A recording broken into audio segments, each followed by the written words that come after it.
You're a government of cowards because you won't tell people the truth about migration. You frequently cry, stop the boats, smash the gangs, one in, one out. Nobody's listening anymore. I don't believe you. What are you really going to do? Because whatever has been done so far amounts to nothing. Right, well, that is something of a cri de coeur from you, Paul, I would say. Mike? Paul, it's a good question, and I don't know whether I've knocked on your door, but I've knocked on many doors in the constituency. I've had many of my colleagues around the country, and we understand fully the strength of feeling that we need to bring order and control back into the immigration system, and we're taking this seriously, and I, as the Immigration Minister, do too. We've made some progress. We've deported and removed nearly 50,000, and immigration working rates are now up to the highest they've been in British history. But we know we've got to go further, and you would have seen over the last few weeks some of that. So we're making it less attractive for people to come here, easier to deport people, which is really important. We're bringing in counter-terror powers to take on the smuggling gangs. That's just this week. And also we're looking at all solutions, so also those safe and legal routes to ensure that as a compassionate country, we are providing that help to people who are fleeing war and persecution.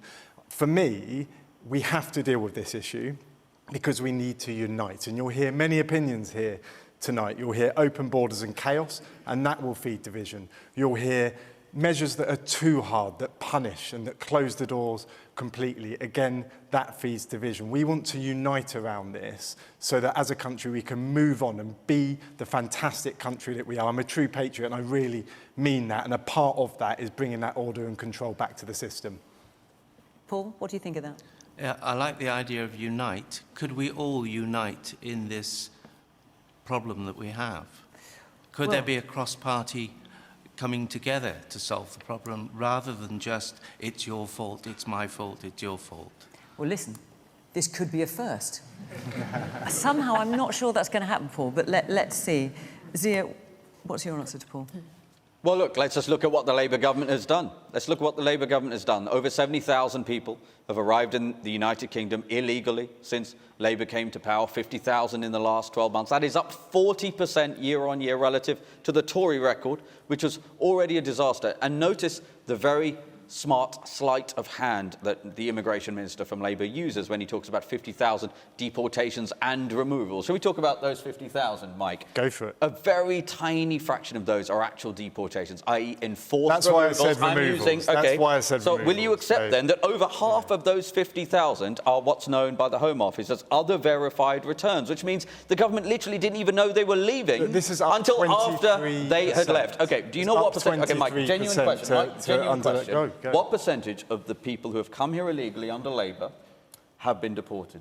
Look, what's really important... No, please answer my question. What's really important what is percentage of those 70,000 have been deported? 50,000 have been deported since we came to power. What percentage of the 70,000 who have come here illegally? You can do the maths of 70,000 and 50,000. I'll tell you the answer, Mike is pretending to not know or actually doesn't know. The answer is 27. The answer is 2,700 people. Just 4% of the people who have arrived here illegally under Keir Starmer's awful government have been deported. That means 96% are still here, so it's no coincidence that these people are streaming across the channel on a daily basis. Britain is a soft touch, and what Labour has done is pour gasoline on a fire that the Tories created. It is totally unfair on British people, and by the way, I include legal migrants within that equation. It is totally unfair. People are furious about it, and for you to sit here and gaslight people with fake numbers, which the Home Office does, Shabana Mahmood does, time and again, I think is totally unacceptable and insulting to British people's intelligence. Do you want to answer that briefly before I come? I will be brief on this. Look, we're not a soft touch, and you've seen from the sweeping reforms to the system over the last few weeks is the largest since the Second World War. When it comes to the number of deportations and removal, what Zia is doing there is he's splitting hairs, and the reason he's doing that is he understands fully that it takes time to process a claim. We've increased that by 50% so that it's quicker, so we can remove people who shouldn't be here and help those that need it. Lots of hands up. Let's hear from someone. The man in the blue sweater, right? Yes, there. Evening, Mike. Yes, you're my MP. I hate to say this, but you're talking utter rubbish. Since the 18th of September, your one in, one out scheme has only seen the removal of 153 people to date. I've watched your video where you've been in your masquerading NCA high-vis while all the fools are zooming around the English Channel to dramatic Dan Buster's music. It's all theatrical nonsense, because not anywhere in that video did you say any numbers, nothing. I don't believe Labour, and I think this one in, one out scheme needs to go under the carpet with the rest of the stuff. All right, let's hear from the man in the front here in the white shirt. Yeah, I agree. The only thing that stops the boats is the weather. Because if it's weather it is now, they won't come over. And that's the only reason it would stop the boats. All this about, we're going to stop the boats, it doesn't work, as far as you're concerned. All right, let me hear one person. The man in the middle in the tech shirt with the glasses. Yeah, I just want to put the language we use is really dehumanising for people. We're just saying these statistics. Like, people are not statistics. If we look where they're actually coming from, they're war zones. Like, I know there needs to be some sort of control, but, you know, they're going all over the place. They're coming from France, sir. Yeah, but they're people. And if we look in our history, they're countries which we've had a link to. So we're cutting foreign aid. What's that going to do? You're now creating a bigger problem. I'm not saying that all of our taxes need to go on foreign aid, but we need to look at the decisions we're making. We're just slapping holes all over the place with our taxes and going, oh, let's plug this one and another one opens. The language we use is so important towards human beings. Zack. This is exactly right. And it's important to remember we're talking about people, and this is personal to me, and I know it'll be personal to many people watching this programme. My great-grandparents lived in Latvia. They're Jewish, and we fled because of pogroms. We ended up in Ukraine. We fled again, more pogroms. Then in Nazi-occupied Poland, then fled again. And this is what people have done throughout history. They have fled because they've moved because of war or persecution, or they've moved because of people they love or that they want to travel. And do you think there should be any limits on those numbers? Judging from your manifesto, you don't. Well, I think we need to be really clear about the numbers. This year, 800,000 people have arrived in this country. 400,000 of them have come to study. 300,000 of them have come to work and are a net contribution to our tax system. Yes, but that's answering a different question. Well, the question I'm asking you, Zack, is do you believe, because judging from what the Greens say, though quite often you shy away from it for saying it in public, but what is written down is that you believe in a world without borders, therefore anyone who wants to come should be able to come. Is that correct? So what's important to know is that when we talk about those numbers, we're talking about a policy for a sustainable society. Okay, you haven't actually answered that. I'm answering you right now. This is about what it looks like in the future. Yes, in an ideal world, that is the policy I would want. I recognise, though, we are not in an ideal world. We're in a world where the world is in turmoil. We know that we have huge issues in our country. But the issues with the National Health Service, the issues with the lack of council homes, the issues with the society feeling broken are not the issues of migrants or someone who is clinging to a small boat. They are the issues of 14 years of Conservative austerity, continued by a Labour government who say this is an island of strangers, but actually, you're a government of cowards because you won't tell people the truth about migration. And the truth about migration, it is a positive thing for this country. We need migration. We need fair and managed migration, and that's what will change this conversation. Woman then.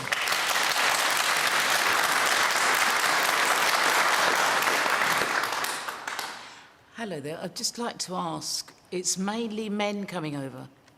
What happens to their families? What's leaving the families behind? Don't you think that's strange that it's mainly men? Can you tell me how many children and women have been over? Well, actually, we have some men in the audience who came over on small boats and are former asylum seekers. So since you mentioned that, let's hear from one of them. So, Ashraf, where are you sitting? Ashraf, there you are. Can you just... So you came over from Afghanistan on a small boat in the last 4 or 5 years, I think. Yes, I come from Afghanistan. So was the UK where you wanted to claim asylum? And did you try and claim asylum in other countries on the way? I applied for asylum. I was a refugee and I passed many interviews in different countries. So tell us which country did you try to claim asylum in? My first interview was in Turkey, and the second one in Macedonia, in Serbia, in Romania, Austria, and recently in Germany, but that ain't in here. So you applied for asylum in all those countries, and they all turned you down? These countries just reject me, and they didn't accept me. So what do you say to the woman here who says, why is it the men that are coming, and what about their families? Why did you come on your own what about the fact that so many men are coming? Everybody knows my country is not safe for us. We have a war, about 15 years we are living in a war. Because of that, we come here and I just want to leave. And because of that, I come here. So Zia, when you hear a story like that, for example, do you think that someone like Ashraf, despite the fact he's fleeing a war, and there are many wars around the country, in fact, can't take everybody, they shouldn't be able to come? Yeah, well, I don't know enough about that particular individual story, so No, I'll sure, comment I more get that, but broadly. in terms of the principle I think of it. in terms of broad strokes, let me be clear. If you're entering a war zone, it's generally men first. If you're fleeing a war zone, it's generally women and children first. And the vast majority of the people coming to this country via the English Channel illegally are men. That is a statistical fact. And when people talk about language, I don't know what language people are objecting to. I'm dealing with statistics, I'm dealing with data, and I think that's a sensible way to formulate policy. And I think we should use language clearly. I think we should use language accurately and fearlessly. Okay, but just to be specific, Zia, because the reform policy is to deport all illegal immigrants in the UK within 5 years. So that would be, I mean, these are real people, that would be someone like you. And that's what you're saying, right? Okay. If you are in this country illegally, let me be crystal clear. If Nigel Farage is our next Prime Minister, and that's obviously what we're working to deliver, if you're in this country illegally, you will be deported back to the country from which you came. Over 170,000 people have arrived in this country illegally since 2018. Most of that work was done by the Tories, sadly, and that is more people than arrived on the beaches of Normandy, on D-Day. I have used the word invasion before, and people might object to that term, but the dictionary definition of an invasion is an unwanted incursion into a space of land. And I don't know what to describe it. 170,000 people arriving. By the way, what are the countries from which they are coming? They're coming from Syria, they're coming from Afghanistan, they're coming from Iraq, they are coming from Iran. Not countries that have a track record of having Britain's interests at heart. Okay, all right. The British state exists to serve the British people. I need to hear from the rest of the panel. Hang on. Daisy. So let's be really clear. A reform government wouldn't just be throwing out people who have arrived here through irregular routes. They want to rip up indefinite leave to remain. People who have come to this country, who have earned their right to be here, who are granted leave to stay in this country, they want to throw out all of those people, ripping apart families, bringing chaos into our economy and our sector, and doing something which I believe fundamentally is really un-British. Now, on the question about men coming here, I mean, this is just a straightforward fact. The reason why men often arrive in the UK on their own is because the journey is just too dangerous for women and children. When women and children go on that journey, when they're leaving a place of war and persecution, they can be subject to rape, kidnap, trafficking and slavery. And therefore, often men come in advance in order the family can follow them. And that's documented by migration groups. But if I could just finish and come to the question that Paul asked right at the very beginning. I think, Paul, your question tapped into this enormous frustration that British people have on this issue. They've heard slogans.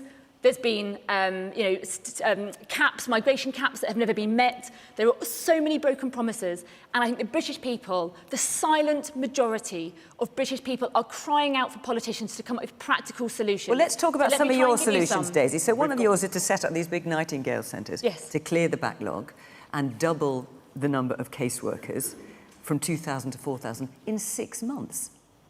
How are you going to do that in 6 months?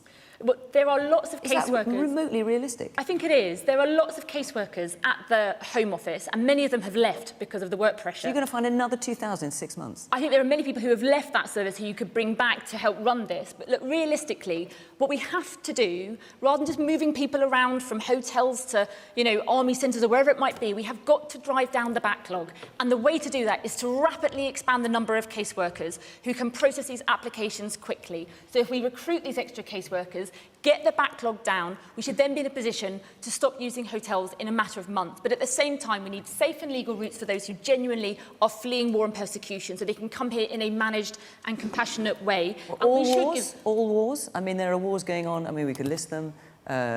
Yemen, Myanmar, Ethiopia, Sudan. I mean, I could go on. You want safe and legal routes for all those areas? Let's be clear, the vast majority that's of what I'm people, asking. the vast majority of people leaving those wars go to all sorts of different countries. We don't accept anywhere near as many as a number of other countries. No, I appreciate that. Usually they go to the country nearest them. But are you saying that we should accept people from all I conflict think we need to areas? have international agreements so that every single country is pulling their weight on this issue, and that's something that is missing at the moment. But the one last thing I also wanted to say was about the right to work.